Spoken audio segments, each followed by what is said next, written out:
이 시간에는 김송학 안수집사님 나오셔서 말씀 봉독해 주시겠습니다.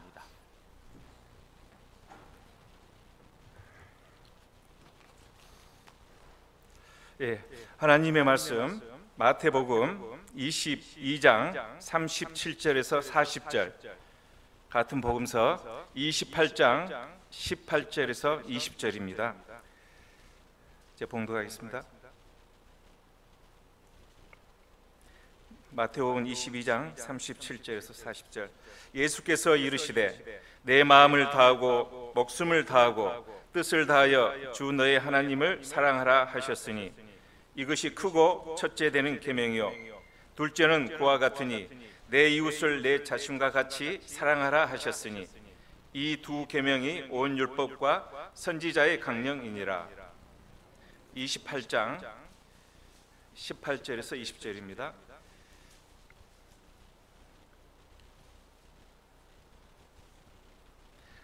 예수께서 나와 말씀하여 이르시되 하늘과 땅의 모든 권세를 내게 주셨으니 그러므로 너희는 가서 모든 민족을 제자로 삼아 아버지와 아들과 성령의 이름으로 세례를 베풀고 내가 너희에게 분부한 모든 것을 가르쳐 지키게 하라. 볼지어다 내가 세상 끝날까지 너희와 항상 함께 있으리라 하시니라. 우리 옆에 분들에게 한번 축복했으면 좋겠습니다. 은혜 아니면 안 됩니다. 한번 축복했으면 좋겠습니다. 제가 기도하겠습니다. 은혜로우신 아버지 하나님, 이제 주의 말씀을 듣습니다.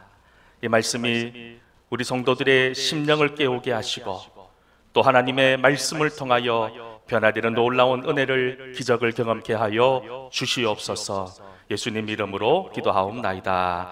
아멘. 모든 일에는 순서가 있습니다. 예를 들어 집을 짓는 데에도 순서가 있어야 되지요. 무턱대고 땅을 파고 기초를 놓고 벽돌을 쌓으면 안 됩니다. 건물을 짓기 위해서는 먼저 내가 어떤 건물을 지을 것인지, 상가를 지을 것인지, 아파트를 지을 것인지, 학교를 지을 것인지 그 건물의 용도를 먼저 정해야 됩니다. 용도가 정해지면 그 용도에 맞는 설계도가 나오겠지요. 그러면 그 설계도에 따라서 땅을 파고 기초를 놓고 벽돌을 쌓고 건물을 올리는 겁니다. 그렇게 분명한 건물의 목적과 그 건물을 사용하는 사람들의 그 마음을 헤아리면서 건물을 짓는다면 참 좋은 건물이 될 수 있는 것이지요. 교회도 마찬가지입니다. 여러분, 이 땅에 수많은 교회들이 있습니다. 그런데 영천 땅 이곳에 우리 동성교회를 세우신 하나님의 목적과 하나님의 계획, 여러분 그것이 무엇이라고 생각하십니까? 하나님께서 우리 교회를 세우실 때 그냥 아무 마음 없이 그렇게 교회를 세우지 않으셨다는 거예요. 이 땅에 우리 동성교회를 세울 때 하나님은 분명한 이 동성교회를 통해서 이루고자 하는 하나님의 놀라운 계획과 하나님의 뜻이 있었음을 우리는 늘 마음에 기억할 수 있어야 된다는 겁니다. 만약 우리 교회가 하나님의 그 창조의 목적, 교회를 세우신 그 목적과 이유를 상실해 버린다면 우리는 이 땅에서 아무런 영향력도 나타내지 못한 채 거저 이름만 교회로 세워질 수밖에 없다는 겁니다. 저는 기도합니다. 우리 성도 한 명 한 명이 이 땅에 하나님께서 교회를 세우신 그 분명한 이유를 깨달아서 정말로 변화될 수 있는, 또 하나님의 뜻 가운데 순종할 수 있는 그런 은혜가 있기를 간절히 소망합니다. 성경에 보면 주님께서 이 땅에 오셔서 우리에게 가르친 두 가지 중요한 가르침이 있습니다. 가장 첫 번째가 뭐냐 하면 바로 주님께서는 마태복음 22장 37절부터 40절 말씀에 이렇게 말씀해 주셨습니다. 예수께서 이르시되 내 마음을 다하고 목숨을 다하고 뜻을 다하여 주 너의 하나님을 사랑하라 하셨으니 이것이 크고 첫째 되는 계명이요 둘째도 그와 같으니 내 이웃을 내 자신같이 사랑하라 하셨으니 이 두 개 계명이 온 율법과 선지자의 강령이다라고 성경은 우리에게 교훈하고 있습니다. 주님께서는 먼저 우리에게 뭐라고 하셨습니까? 사랑하라고 말씀하셨지요.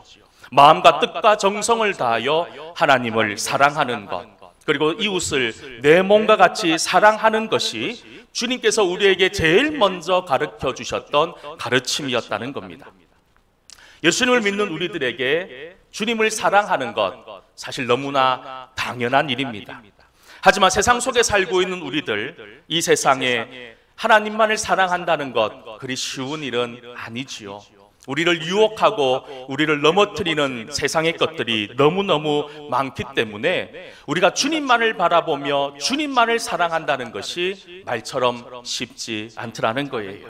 저는 여러분들이 어떤 유혹과 어떤 시험이 찾아온다 하더라도 주님만 사랑하는 그런 귀한 믿음의 사람 될 수 있기를 소망합니다. 그리고 한 가지 더 주님께서 말씀하시는 것이 있었습니다. 하나님을 사랑했다면 내 이웃을 내 몸과 같이 사랑하라라고 하는 말씀이셨습니다. 사실 우리가 하나님 사랑하는 것도 힘들지만 사실 하나님 사랑하는 것보다 더 힘든 것이 내 이웃을 내 몸과 같이 사랑하는 일 아닐까요? 예수님께서는 어린 아이 하나도 무시하지 않고 사랑하셨습니다. 특히 병들고 약하고 가난하고 고통 가운데 있는 사람들은 더 많이 사랑하셨지요. 무엇보다도 우리 예수님께서는 거저 단순히 이웃 사랑에 대해서만 얘기하지 않고 심지어 내 원수까지도 사랑하라라고 우리에게 말씀하고 있다는 겁니다. 사랑하는 성도 여러분, 지금 여러분들은 어떻습니까?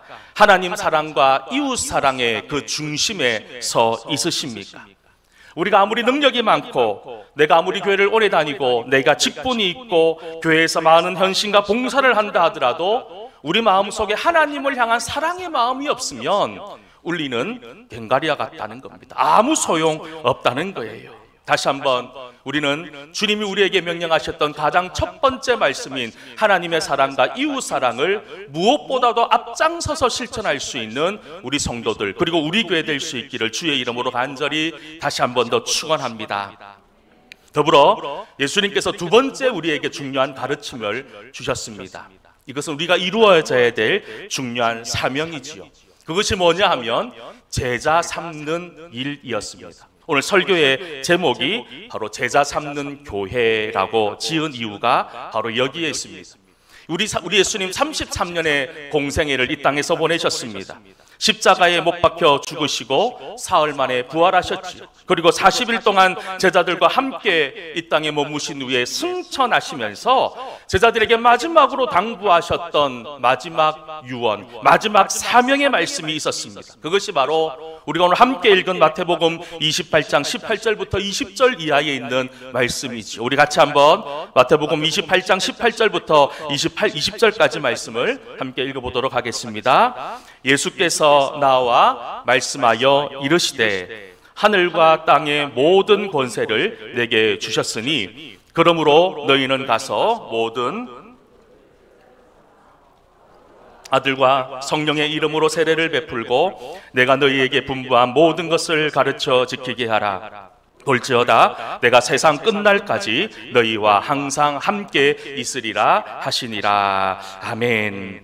그렇습니다. 가서 제자 삼는 것, 가서 주님의 이름을 전하고 제자를 삼는 일이 주님께서 우리에게 마지막으로 당부하신 사명이더라는 겁니다. 어느 시골 교회에 목사님께서 새로 부임하셨다고 합니다. 부임하고 며칠 지나지 않아서 남성교회 회원들과 함께 점심 식사를 겸한 원례를 하게 되었다고 합니다. 맛있게 식사를 끝내고 그 교회 남성교회 회장님이 나오셔서 올해 이 남성교회가 추구해야 될, 남성교회가 목표하고 있는 사업 계획을 이렇게 보고하는 시간이 있었다는 거예요.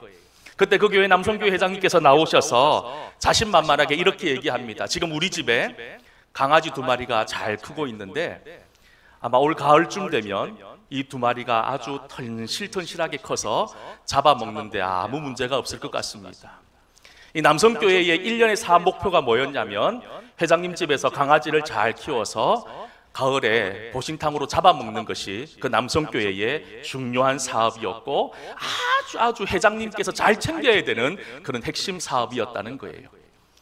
재미난 것은 이 얘기를 들은 여전도 회원들이 자기들끼리 모여서 회의를 합니다. 우리 남성교회 사람들은 개 잡아먹는다는데 우리는 어떻게 할까? 그래서 좋은 아이디어를 한 분 내셨습니다. 우리도 이제 남성교회가 개를 잡아먹는데 우리는 젓갈 팔아서 이렇게 돈을 좀 모아서 가을에 온천 여행이나 가자. 그래서 그 젓갈을 파는 걸로 계획을 세웠다는 거예요. 여러분 참 재미난 일입니다.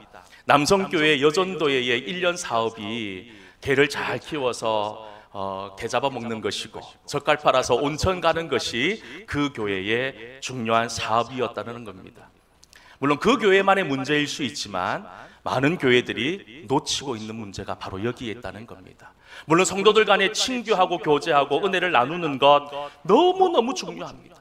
교회에서 이런 교제와 나눔이 없으면 정말 썰렁하고 쌍막해질 겁니다. 하지만 더 중요한 것은 우리 성도들 간의 친교와 성도들 간의 화합을 이루기 이전에 우리 마음속에 간직해야 되는 것이 뭐냐 하면 주님께서 우리에게 주신 사명을 기억해야 된다는 겁니다. 남성교회와 여전도회가 존재하는 사명이 무엇입니까? 그저 교제하고 친교하고 개 잡아먹고 젓갈 파는 것이 사명이 되어서는 안 된다는 이야기입니다. 무엇이 우리의 사명이 되어야 되냐는 겁니다. 바로 주님께서 마지막으로 당부하셨던 땅끝까지 주님의 이름을 전하는 이 전도와 선교의 사명을 살아가는 것이 여전도회와 남성교회가 추구해야 될 최고의 목표가 되어야 되지 않겠습니까? 예수님께서 이 땅에서 보이신 삶을 마태복음 4장 23절은 이렇게 우리에게 소개하고 있습니다. 말씀에 보면 이렇게 기록되어져 있어요. 예수께서 온 갈릴리에 두루 다니사 그들의 회당에서 가르치시며 천국 복음을 전파하시며 백성들의 모든 병과 모든 약한 것을 고치시니. 예수님께서 이 땅에 오셔서 하셨던 것을 한마디로 요약하면 이것들은 여기였습니다. 가르치시고 복음을 전하고 모든 병과 모든 약한 것을 고치셨던 것이 예수님의 사명이었습니다. 한마디로 이것을 짜내면 복음 전하는 것이었죠. 선교하는 것이었습니다. 여러분 우리 교회가 사람의 마음으로 세워진 교회가 아님을 믿습니다. 우리 교회는 하나님의 계획과 하나님의 목적을 가지고 세워진 교회라면, 그리고 이 자리에 있는 여러분들이 주님의 제자라고 한다면 주님께서 우리에게 명령하신 그 예수님의 걸으셨던 그 삶을 이어서 걸어가야 되지 않겠습니까? 우리는 무엇보다도 제자 삼는 일에 힘써 달려가야 됩니다. 내 사람을, 내 제자를 만드는 것이 아니라 예수님의 제자와 예수님의 사람을 만드는 일에 우리는 모든 힘을 감당해야 된다는 겁니다. 이 사명을 감당하는 데 있어서는 성별, 나이, 직분 뭐 이런 것들이 중요하지 않습니다. 방법과 형식 역시 중요한 것이 아니에요. 어린아이든 나이든 어린이든 간에, 남자든 여자든 간에 우리의 삶의 본질은 주님께서 명령하신 그 사명 앞에 충성을 다하고 살아가야 된다는 겁니다. 모든 교회는 매년 연초가 되면 하나님 앞에 작정하는 일이 있습니다. 가서 제자 삼으라는 그 주님의 말씀을 순종하기 위해서 선교사님들과 선교지를 돕기 위해서 기도하며 선교 헌금을 작정하는 일이지요. 비록 내가 선교사로 나가지는 못하지만 내가 가는 것처럼, 아니 내 아들이, 내 딸이, 내 부모님이 나간 것처럼 기도하고 온 마음을 다하여 후원하겠다고 하는 그런 결단하는 시간이 있습니다. 제가 교회에 온 지 이제 한 달이 넘었습니다. 한 달 동안 교회를 바라보면서 저를 참 슬프게 했던 것이 뭐냐 하면 우리 교회가 이 선교에 대한 관심들이 많이 식어져 있더라는 겁니다. 여러 가지 이유로 지금 교회가 정기적으로 후원하는 곳이 한 군데도 없다는 거예요. 참 마음이 아팠습니다. 그리고 선교 헌금에 동참하고 있는 분들이 선교회장님의 말씀을 들어보니 한 20여 명 된다는 그런 이야기를 들으면서 더 마음이 슬퍼졌어요. 여러분 이러면 안 되겠다는 생각이 들었습니다. 그래서 기도하는 중에 오늘 6월 첫째 주 거의 1년의 절반이 다 지나갔지만 오늘 다시 한 번 더 우리 성도들의 마음을 모아서 주님께서 주신 그 사명을 이루기 위해서 이 헌금을, 선교에 대한 우리의 마음을 작정하는 시간을 가지려고 합니다. 금액의 많고 적음의 문제가 아니지요. 한 구자를 해도 문제가 되지 않습니다. 100구자를 해도 아무런 문제가 되지 않습니다. 온 성도들이 한 마음이 되어서 우리가 어떻게든 하나님이 주신 우리의 사명을 힘껏 이루어 함께 나가는 것이 중요한 것 아닙니까? 그래서 이 일을 위해서 오늘은 우리 어른들이 작정을 하지만 다음 주에는 우리 유치부, 아동부, 또 중고등부도 이어서 계속해서 이 선교하는 일에 온 힘을 다 합치려고 하는 그런 계획을 가지고 있습니다. 우리가 정말로 비록 큰 돈은 아니지만 우리의 작은 정성들이 모아서 선교사를 돕는 귀한 일들로 사용하게 될 겁니다. 선교사님들의 사역을 돕게 될 것이고 교회가 없는 곳에 교회를 세우는 놀라운 기적들이 일어날 것입니다. 예수님은 어떤 분이셨습니까? 하나님의 말씀을 듣고 이 땅에 파송된 최초의 선교사라고 해도 과언이 아니실 겁니다. 예수님을 보십시오. 가는 곳마다 주의 말씀, 복음을 전했습니다. 유대와 갈릴리 지역 그 어디를 가든지 주님의 온전한 관심을 복음 전하는 일이었다는 겁니다. 교회가 해야 할 일들이 많이 있습니다. 수많은 일들이 있음에도 불구하고 가장 최우선에 올려놓아야 되는 것은 복음 전하는 일이어야 된다는 겁니다. 우리 영천 주변에도 얼마나 많은 불신자들이 있습니까? 영천에 와서 절실히 느끼는 것이 이 영천 땅이 불교 대구 못지않게 불교 세력이 많구나. 경주도 그렇고 대구도 그렇고 이 영천 땅도 마찬가지 같아요. 가는 곳마다 절이 있어요. 가는 곳마다 교회가 있습니다. 여러분, 교회가 많고 절이 많다는 것은 그만큼 이 영천 땅이 영적으로 치열한 전쟁터라는 것을 우리에게 보여주고 있는 이야기인 거예요. 여러분, 무엇 해야 됩니까? 우리는 이제 복음을 들고 주의 말씀을 들고 밖으로 나가셔야 된다는 겁니다. 많은 분들이 코로나를 핑계댑니다. 코로나 때문에 복음 전하는 것이 힘들다고 어렵다고 이야기합니다. 맞습니다. 복음 전하는 것이 힘들어졌어요. 코로나 때문에 교회가 사람들에게 손가락질 받고 있습니다. 하지만 여러분, 기억하셔야 돼요. 초대교회 때는 이것보다 더 힘들고 어려운 상황 가운데 목숨을 전제로 해서 복음 전했던 사람들이 초대교회 성도들이었다는 겁니다. 여러분, 우리 성도들이 마음 한편에 언제나 이 복음 전하는 일을 인생의 가장 첫 순위에 올려놓을 수 있기를 주의 이름으로 간절히 소망합니다. 우리가 이처럼 가서 주의 복음을 전하는 일, 가서 주의 제자를 삼는 일에는 분명한 원칙이 있어야 됩니다. 여러분, 제자 삼기 위해서 첫 번째 우리가 가지고 있어야 될 마음은 어떤 마음이냐면 떠나야 되는 마음이 있어야 되는 거예요. 떠나야 된다는 거예요. 가지 않으면 아무런 역사가 일어나지 않는다는 거예요. 우리가 사랑하는 것도 마찬가지예요. 사랑한다고 아무로 입으로 수백 번 수천 번 말하면 무슨 소용이 있겠습니까? 한 번 가서 손이라도 한 번 잡아주고, 가서 한 번이라도 안아주고, 한 번이라도 기도할 수 있으면 그 사랑이 전해지는 것 아닙니까? 복음을 전하는 것도 마찬가지입니다.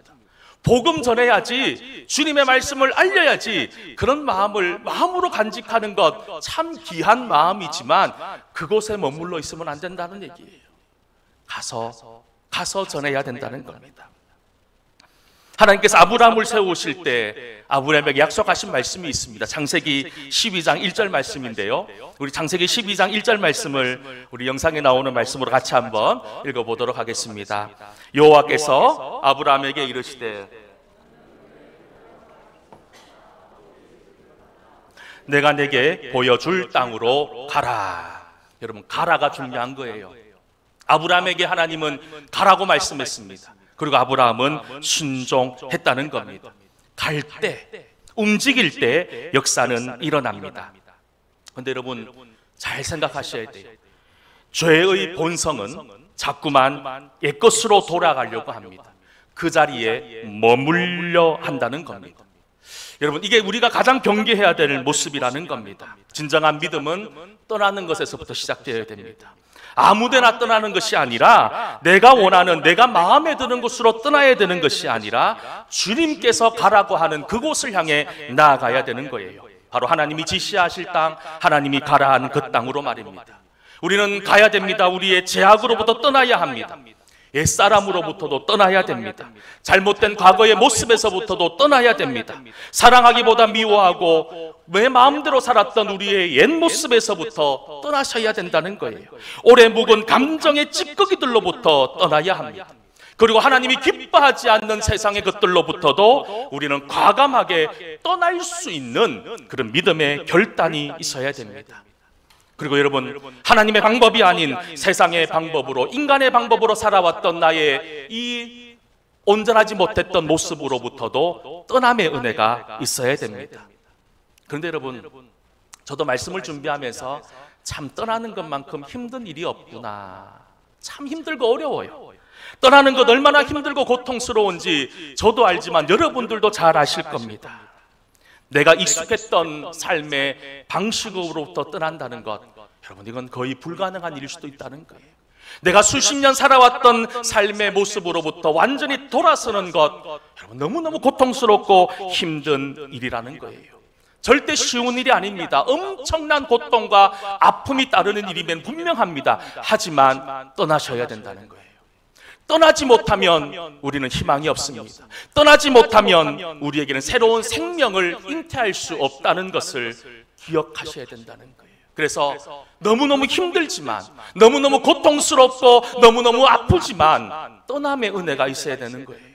떠날 때 역사는 일어납니다. 떠날 때 변화되고, 떠날 때 우리는 새롭게 출발할 수 있다는 겁니다. 그리고 여러분, 우리가 무엇으로부터 떠나야 됩니까? 하나님이 우리에게 선교의 사명을 주셨어요. 이 선교의 사명, 우리가 지금까지 무관심으로 살아왔다면 그 무관심으로부터도 떠나야 됩니다. 그리고 또 몇몇 분들 가운데 선교는 몇몇 사람이 하는 거야, 하고 싶은 사람만 하는 거야 라고 하는 그런 잘못된 마음에서부터도 떠날 수 있어야 된다는 거예요. 여러분, 우리 이제 새롭게 한번 시작해 보십시다. 주님이 기뻐하는 교회로 나가기 위해서 주님께서 38년 전에 이 땅에 이 동성교회를 세우신 그 목적을 이루기 위해서 옛 것들은 모두 다 여러분 깨끗하게 잊어버리시고 새로운 마음으로 새로운 새 출발하는 은혜가 우리 속에 있기를 다시 한 번 더 주의 이름으로 간절히 축원합니다. 그리고 두 번째 중요한 것이 있습니다. 첫 번째가 뭐라고 말씀드렸습니까? 주님의 사명을 이루기 위해서는 떠나야 된다고 말씀드렸는데, 두 번째 우리가 기억해야 되는 것은 주님이 우리에게 주신 사명을 이루기 위해서 우리는 무엇보다도 예배에 성공해야 된다는 겁니다. 예배에 성공하는 것. 사도행전에 보면 우리 한국교회가 지금 이 땅의 교회가 본받아야 될 두 개의 교회를 소개하고 있습니다. 전반부에 보면 예루살렘 교회가 나오고 있고, 중반부 그리고 하반부에 보면 안디옥 교회라고 하는 교회가 나오고 있는데, 이 안디옥 교회가 어떤 교회였느냐? 이스라엘 땅에 살지 못했던 많은 사람들이 이방 땅 안디옥이라는 곳에 모여들기 시작했습니다. 도시가 컸던 모양입니다. 그리고 이 안디옥에 있었던 많은 유대인들이 모여서 예배를 드리기 시작합니다. 그런데 이 안디옥 교회는 유대인들만 모였던 교회가 아니었어요. 헬라인을 비롯한 수많은 이방인들도 함께 모여서 예배드렸던 그런 곳이었던 거예요. 참 다양한 사람들이 있었습니다. 인종도 다르고 성격도 다르고 심지어 말도 달랐습니다. 그런데 여러분, 이 안디옥 교회가 참 위대한 교회였고 귀한 교회였던 것은 이런 다름이 있었고 이런 차별이 있었음에도 불구하고 그들은 하나로 뭉쳤다는 거예요. 그들은 온전히 그리스도의 복음 안에서 하나 되어서 열심히 달려갔던 교회입니다. 그리고 세계 선교의 가장 첫 출발점으로 삼았던 교회가 안디옥 교회였던 거예요. 근데 여러분, 안디옥 교회가 이렇게 처음부터 선교에 관심이 있었던 것은 아니었다는 겁니다. 어느 날 성도들이 모여 예배를 드리고 있었습니다. 예배를 드리는데 성령의 음성이 들리기 시작합니다. 사도행전 13장 2절 말씀에 보면 이런 말씀이 기록되어져 있어요. 주를 섬겨 금식할 때에 성령이 이르시되 내가 불러 시키는 일을 위하여 바나바와 사울을 따로 세우라 하시니라고 하는 말씀이었습니다. 안디옥 교회가 주를 섬겨 금식할 때, 여러분 이때가 언제였냐면 바로 주님 앞에 예배 드릴 때였다는 겁니다.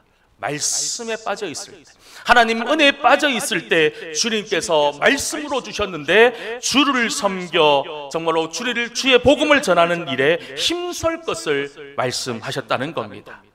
우리는 예배 드리러 오면서 참 많은 생각들을 가지고 나오지요. 또 많은 분들이 예배를 통해서 하나님 만나서 위로받고 또 은혜 받고 또 한 주 동안 살아가는 새 힘을 얻어서 돌아가는 분들이 참 많은 것 같아요. 예배는 그런 거예요. 예배는 우리가 이 세상 가운데 힘든 삶을 주님 앞에 내려놓고 위로받는 시간이에요. 은혜 받는 시간이에요. 그래서 예배를 드리다 보면 또 말씀을 전하다 보면 몰래 이렇게 눈물 훔치는 분들도 있고 또 많은 분들이 마음에 큰 은혜를 받고 새 힘을 얻는 그런 분들도 참 많은 것 같습니다. 너무너무 귀하고 너무너무 감사한 일이지요. 근데 여러분, 여기서도 문제가 있는 거예요. 거기에서 멈춰 있으면 안 된다는 겁니다. 우리가 예배 드리는 것이 무엇일까요? 거저 단순히 위로받고 은혜 받는 시간이 되어서는 안 된다는 거예요. 우리가 예배를 통해서 하나님께 영광 돌려야 된다는 겁니다. 주님께서 나에게 약속하신 약속의 말씀이 무엇인지를 다시 한 번 더 확인하는 시간이 예배의 시간이 되어야 된다는 겁니다. 우리가 손을 들어 찬양할 때가 있습니다. 피곤합니다. 부끄럽습니다. 그래도 손을 들고 찬양할 수 있는 은혜가 있어야 됩니다. 귀찮아도 말하기 싫어도 아멘 할 수 있는 그런 은혜가 있어야 된다는 겁니다. 다른 사람의 목소리가 아니라 내 목소리로 하나님을 찬양하고 높이는 시간이 예배의 시간이 되어야 된다는 겁니다. 우리가 주님 앞에 나올 때, 예배드리러 나올 때 빈손으로 나오지 않는 것도 바로 그런 이유지요. 주님 앞에 내가 정말로 몇 억씩 몇십억씩 헌금하지 못합니다. 하지만 내가 정말로 정성스러운 마음으로 주님 앞에 드리는 이 예물, 주님께서 기뻐하신다는 거예요. 저는 아직도 기억합니다. 저희 어머니께서 교회 가기 전에 헌금 1,000원짜리를 다리미로 깨끗하게 다려서 그렇게 주일날 헌금하라고 저의 손에 쥐어주셨던 그런 기억이 있어요. 여러분, 그런 마음이 우리에게 있어야 되지 않겠습니까? 우리 성도들 예배 참 잘 드리세요. 너무 기쁘게 감사함으로 예배를 잘 드립니다. 하지만 여러분, 이 예배를 통해서 주님께서 우리에게 주신 사명을 기억할 수 있어야 된다는 겁니다. 여러분, 우리가 예배에 실패하면, 예배를 온전히 드리지 못하면 마귀가 역사할 수밖에 없다는 거예요. 아무리 교회라고 하는 이름을 걸고 있지만 하나님의 생각이 아니라 사람의 생각이 앞설 수밖에 없다는 겁니다.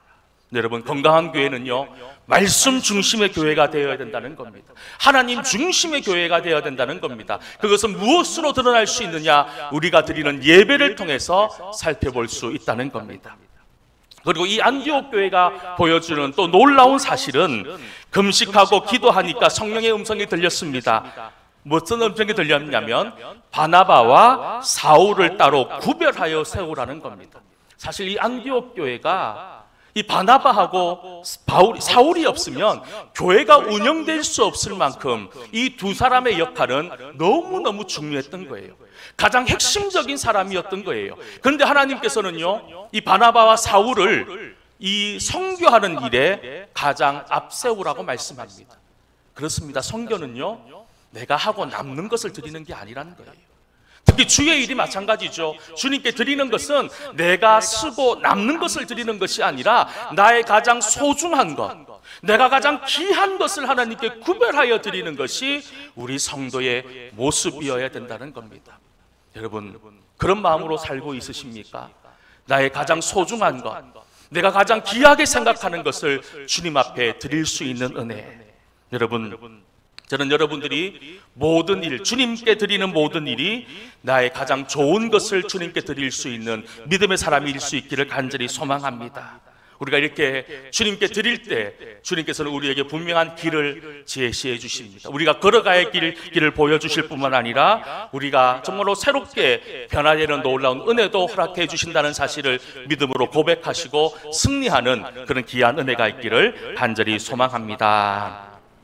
우리 찬양 하나 드릴까요? 이 산지를 내게 주소서. 우리 찬양 드린 이후에 아마 주보에 선교헌금 작정서가 들어 있을 겁니다. 아마 이 찬양 드리시면서 여러분 선교헌금을 작정해 주시길 바랍니다. 물론 기도로도 매일 후원하시고 해주셔야 됩니다. 하지만 여러분 금액이 많고 적음을 떠나서 한 구자 1,000원을 하시든 뭐 세 구자를 하시든 여러분들 믿음에 허락되는 대로 이 일은 내 이름을 내기 위함이 아니라 하나님의 이름을 내기 위함임을 기억하시며 이 찬양 가운데 여러분 작정해 주시고 이 작정서는 헌금할 때 헌금함에 같이 넣어주시면 감사하겠습니다. 우리 함께 찬양 드리겠습니다.